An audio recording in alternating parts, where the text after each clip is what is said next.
جب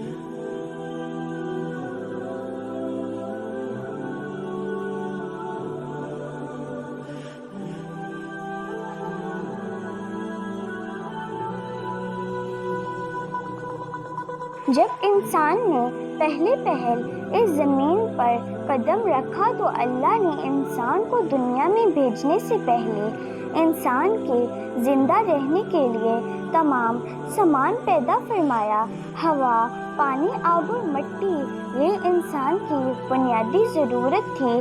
اس کے بغیر تو انسان زندہ ہی نہیں رہ سکتا۔ انسان کے جسم میں قوت پیدا کرنے کے لیے کھانا بھی ضروری تھا۔ اس کے لیے اللہ نے پھل پھول، میوے پودے، ہرے بھرے درخت پیدا کیے۔ اس کے علاوہ سر اٹھائے بلند و بالا پہاڑ، رواں دواں گنگناتے ہوئے چشمے، بل کھاتے دریا، بکریاں، سمندر، چاند، سورج، ستارے، غرض کے ہر وہ چیز جو انسان کے زندہ رہنے کے لیے وہ بھی پیدا فرمائی۔ ان سب چیزوں کے علاوہ وہ انسان کے آرام اور سہولت کے لیے اور چیزوں کی بھی ضرورت تھی وہ بھی پیدا فرمائی۔ زمین آسمان کے اندر بے شمار چھپے ہوئے خزانے اور وسائل ہیں، مثلاً لوہا، چاندی، ابرک، تیل، کوئلہ اور گیسیں ہیں۔ یہ تمام چیزیں انسان کی ضرورت کی ہیں۔ ان سے انسان فائدہ حاصل کرتا ہے۔ ان تمام چیزوں کو زمین کے اندر سے نکالنے اور دریافت کرنے کے لیے ایک ایسی ذی عقل اور علم رکھنے والی ہستی کی ضرورت تھی جو ان تمام چھپی ہوئی اور اوجھل چیزوں کو ڈھونڈ کر نکالے اور اپنے ہی لیے کارآمد بنائے۔ یہی ہستی جسے انسان کہا جاتا ہے۔ انسان کو اللہ نے عقل اور سوچنے سمجھنے کی صلاحیت عطا کی، پھر دنیا میں بھیجا۔ سب سے پہلے انسان حضرت آدم علیہ السلام تھے۔ انسان کی نسل حضرت آدم علیہ السلام سے چلی اور تمام انسان حضرت آدم علیہ السلام کی اولاد ہیں۔ اللہ تعالیٰ نے حضرت آدم علیہ السلام کو پیدا کرنے کے لیے ارادہ ظاہر کیا اور فرشتوں سے کہا، میں زمین پر اپنا خلیفہ بنانے والا ہوں۔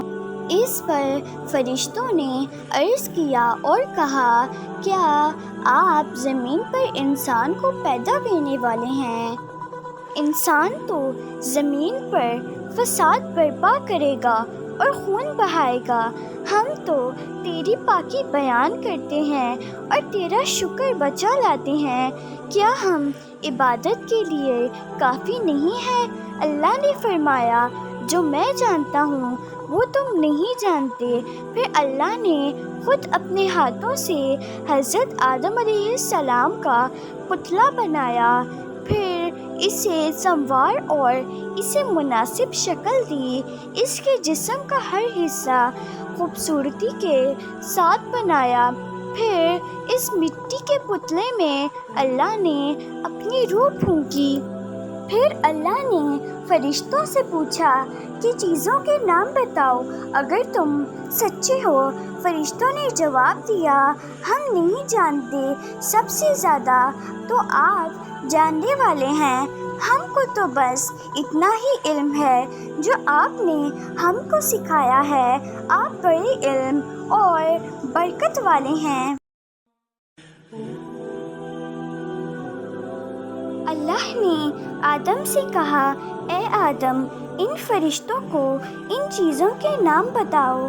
اللہ نے آدم کو چیزوں کے نام بتا دیے تو آدم کے علم میں تمام باتیں آ گئیں۔ آدم نے ان چیزوں کے نام بتا دیے تو اللہ نے فرشتوں سے کہا، کیا میں تم سے نہ کہتا تھا کہ میں آسمانوں اور زمینوں کے اندر کی سب پوشیدہ باتوں کو جانتا ہوں، اور جو کچھ تم ظاہر کرتے ہو اور چھپاتے ہو سب کا علم رکھتا ہوں۔ اللہ تعالیٰ نے فرشتوں سے کہا کہ آدم کو سجدہ کرو۔ تمام فرشتوں نے آدم کو سجدہ کیا، لیکن ابلیس نے سجدہ کرنے سے انکار کر دیا۔ وہ غرور کرنے والوں میں سے تھا۔ تجھے کس چیز نے سجدہ کرنے سے روکا جبکہ میں نے تجھے حکم دیا تھا؟ اللہ نے پوچھا۔ ابلیس نے کہا کہ آپ نے انسان کو مٹی سے بنایا اور مجھے آگ سے پیدا کیا۔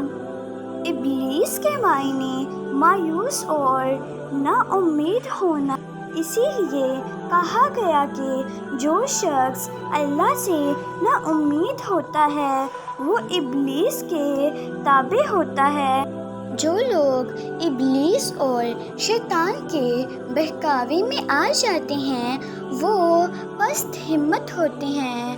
جو فرائض ان کے ذمہ ہوتے ہیں وہ ادا نہیں کرتے اور ذلیل و خوار ہوتے ہیں۔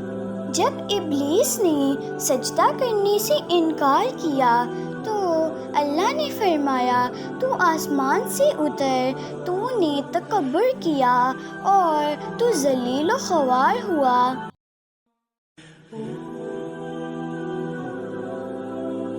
ابلیس نے کہا کہ مجھے قیامت کے دن تک مہلت دیجیے۔ اس پر اللہ نے فرمایا، تجھے مہلت دی گئی۔ ابلیس نے کہا، میں تیرے بندوں کو گمراہ کروں گا اور ہر طرف سے ان کو گھیرے میں رکھوں گا اور تیرا شکر بھی نہیں کریں گے۔ اللہ تعالیٰ نے حضرت آدم علیہ السلام کو حکم دیا کہ اے آدم، تم اور تمہاری بیوی وحشت میں رہو اور جو کچھ کھانا ہے فراغت سے کھاؤ، اور ایک خاص درخت کی طرف اشارہ کرتے ہوئے کہا کہ اس درخت کی طرف نہ جانا ورنہ تم ظالم قرار دیے جاؤ گے۔ چنانچہ آدم علیہ السلام اور حضرت بی بی حوا آرام سے رہنے لگے تو شیطان نے دونوں کے دلوں میں وسوسہ ڈالا کہ تمہارے رب نے تم دونوں کو اس درخت کے قریب جانے سے اس لیے منع فرمایا کہ کہیں ایسا نہ ہو کہ تم ہمیشہ ہمیشہ کے لیے زندہ رہنے لگو۔ میں تمہارا خیر خواہ ہوں اور تم دونوں کی بھلائی چاہتا ہوں۔ شیطان کے فریب میں آ کر حضرت آدم اور حوا نے درخت کا پھل چکھا تو دونوں بہشتی لباس سے محروم ہو گئے۔ ان کے جسم سے بہشت کا لباس اتر گیا۔ دونوں اپنے اوپر جنت کے پتے جوڑ جوڑ کر رکھنے لگے۔ ان کے رب نے ان کو پکارا اور کہا، کیا میں نے تم دونوں کو اس درخت کے قریب جانے سے منع نہیں کیا تھا اور یہ نہ کہا تھا کہ شیطان تمہارا دشمن ہے؟ حضرت آدم اور حوا دونوں سے غلطی ہوئی۔ انہوں نے اللہ کا حکم نہیں مانا۔ اس غلطی پر دونوں کو سخت ندامت ہوئی۔ آدم نے اللہ سے معافی طلب کی اور دعا کی، اے میرے رب، ہم نے اپنے نفس پر ظلم کیا۔ اگر آپ ہم پر رحم نہ کریں اور ہماری مغفرت نہ کریں تو ہم نقصان اٹھانے والوں میں ہوں گے۔ آدم اور حوا کو زمین پر اتار دیا اور کہا کہ تم ایک دوسرے کے دشمن رہو گے اور ایک خاص وقت تک تم دونوں کو زمین پر رہنا ہے۔ میری طرف سے کوئی ہدایت آئی تو جو شخص اس ہدایت کو مانے گا نہیں کسی بات کا اندیشہ ہوگا، نہ کوئی غم جو میری نصیحت سے منہ موری کا، اس کے لیے دنیا میں زندگی تنگ ہوگی اور قیامت کے روز اس کو اندھا اٹھائیں گے۔ جب حضرت آدم علیہ السلام آسمان سے اتر کر زمین پر آئے تو فرشتوں کی پاکیزہ باتیں سننے سے محروم ہو گئے، اس لیے دل اداس رہنے لگا۔ آپ نے اللہ سے دعا کی اور عرض کیا کہ میں فرشتوں کی صحبت سے محروم ہو گیا ہوں۔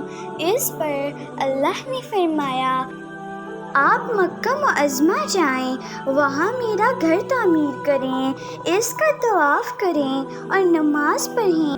چنانچہ آپ علیہ السلام جبرائیل امین کے ساتھ مکہ معظمہ گئے، وہاں کعبہ کی بنیاد رکھی، نماز پڑھی اور طواف کیا۔